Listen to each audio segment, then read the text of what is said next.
जैसे कि last episode में हमने देखा था कि जियान युन सेक्ट में आया था और वहाँ युन लेंग जियान को अब बाहर जाने नहीं दे रहा था, जिस वजह से जियान युन लेंग को अपने बुद्धा लोटस एंगर से घायल कर देता है। जिसके बाद युन शेन अब आगे बढ़ता है और जियान को मारने की कोशिश करता है, लेकिन जियान के मास्टर अब जाग चुके थे, जिस वजह से जियान अपने मास्टर की पावर का यूज करते हुए युन शेन से फाइट करता है।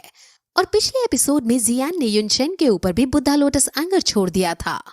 अभी जियान की सोल पावर पूरी तरह से रिकवर नहीं होती है, जिस वजह से ये बुद्धा लोटस एंगर पूरी तरह से चार्ज नहीं हो पाता। लेकिन फिर भी बुद्धा लोटस एंगर सीधा जाकर युन शेन को लग जाता है और वो नीचे गिरने लगता है। और युन शेन अब इतना घायल हो गया था कि वो अपने आप को संभाल नहीं पाता और वो नीचे की तरफ गिरने लगता है।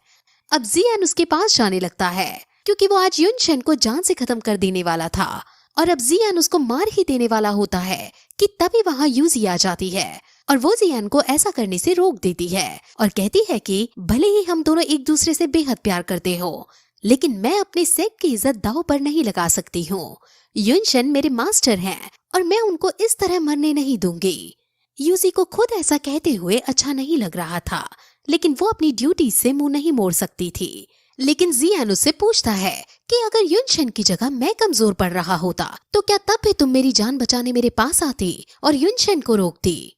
ये सुनकर यूजी चुपचाप खड़ी हो जाती है क्योंकि उसे जियान का क्वेश्चन लॉजिकल लगता है और उसके पास इसका कोई जवाब नहीं होता। जियान अब फिर से आगे बढ़ता है और वो युन शेन को मारने के लिए जाने लगता है और इस बार भी जब वो युन शेन को मारने वाला होता है तो यूजी फिर से उसे रोक लेती है और उससे बात करने की कोशिश करती है। लेकिन तभी पीछे से युन शेन एकदम जियान के पीछे आकर खड़ा हो जाता है और वो सीधे जियान पर अपना पाम अटैक कर देता है और उसके अटैक से जियान काफी दूर जाकर गिरने लगता है। अब युन शेन यूजी को जियान को जान से खत्म करने का ऑर्डर देता है और कहता है कि अगर हमने जियान को जिंदा छोड़ दिया तो जियान फ्यूचर में हमसे बदला लेने जरूर आएगा और इसकी पावर देखकर हमें लग रहा है कि ये फ्यूचर में युन सेक्ट को खत्म करके रख देगा। जियान जो उस अटैक की वजह से दूर जा रहा था वो अब अपने आप को संभालता है, लेकिन इस अटैक से वो काफी ज्यादा घायल हो गया था। जियान को अब यूजी के ऊपर भी गुस्सा आने लगता है और वो अब यूजी से गुस्से में कहता है कि अब तुम्हारे और मेरे बीच में कोई संबंध नहीं रहा है, अब से तुम और मैं दुश्मन हैं। और फिर जियान उसको उसका बैग और उसका कपड़ा जो उसने गुफा में लिया था वो वापस लौटा देता है और फिर युन शेन से कहता है कि मैं तुम्हारे इस पाम अटैक को याद रखूंगा और फ्यूचर में तुमको इससे 10 गुना ज्यादा दर्द दूंगा। वो ये कहकर वहां से जाने लगता है क्योंकि अब जियान के पास इतनी पावर नहीं बची थी कि वो युन शेन और यूजी दोनों से लड़ाई कर सके। वो बहुत घायल भी हो चुका था और वो कभी भी बेहोश हो सकता था, इसलिए वो जल्दी से वहां से भागने लगता है। युन शेन अपने सभी डिसाइपल से जियान को पकड़ने को कहता है और उसको जान से खत्म करने का ऑर्डर देता है क्योंकि अब आज के दिन ही वो जियान की कहानी को खत्म कर देना चाहता है, क्योंकि उन्हें अब अच्छे से समझ आ चुका है कि अगर उन्होंने जियान जैसे दुश्मन को जिंदा छोड़ दिया तो ना सिर्फ युन सेक्ट तबाह होगी बल्कि युन सेक्ट के सभी एल्डर्स मारे जाएंगे। जियान वहां से भागने लगता है और फिर अपने टीचर्स को वो बताता है कि वो ये सब अपने डैड के लिए कर रहा था। वो और टीचर अब एक दूसरे से बातें करने लगते हैं और टीचर की बातों को सुनकर जियान को काफी अच्छा लगता है क्योंकि अब उसके टीचर इतने समय बाद फाइनली जियान से बातें कर पा रहे थे।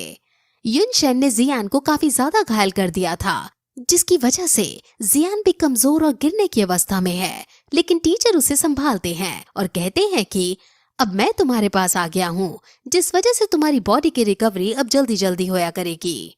तुमने एक ही दिन में 2 बार बुद्धा लोटस एंगर का इस्तेमाल किया है, जिस वजह से तुम्हारी सोल पावर बहुत कम हो गई है और तुम्हारी सोल पावर कम होने की वजह से शायद अब मैं एनर्जी गेन ना कर पाऊं और थोड़ी देर बाद फिर से सोने चला जाऊं, लेकिन जब तक मैं अभी हूँ तब तक तुम्हें किसी भी बात की चिंता करने की जरूरत नहीं है। वहीं जियान क्वीन मेडुसा को देखता है जो फिर से स्नेक में तब्दील हो गई थी और जियान स्नेक को देखकर काफी खुश होता है और उसे खाना खिलाता है। वो स्नेक से बातें करने लगता है और कहता है कि क्वीन मेडुसा भी गुस्से वाली लड़की है, तुम बहुत अच्छी हो। वो दोनों बातें कर ही रहे थे कि तभी वहां पर युन शेन के भेजे हुए डिसाइपल जियान को पकड़ने आ जाते हैं। अब सारे डिसाइपल जियान को पकड़ने लगते हैं और जियान उनसे बचकर भागने लगता है, लेकिन जियान की स्पीड क्योंकि बहुत तेज थी इसलिए वो उनकी नजरों से ओझल हो जाता है और कहीं जाकर छुप जाता है।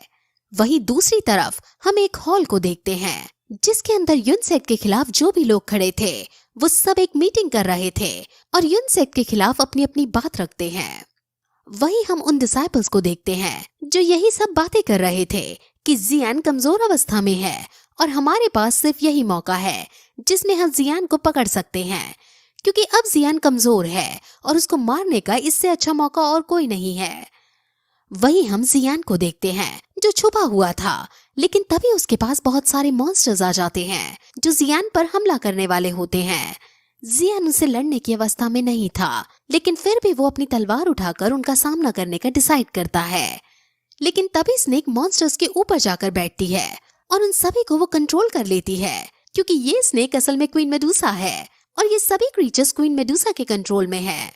अब जियान स्नेक को धन्यवाद करता है और फिर आगे बढ़ने लगता है और एक जगह जाकर बैठ जाता है,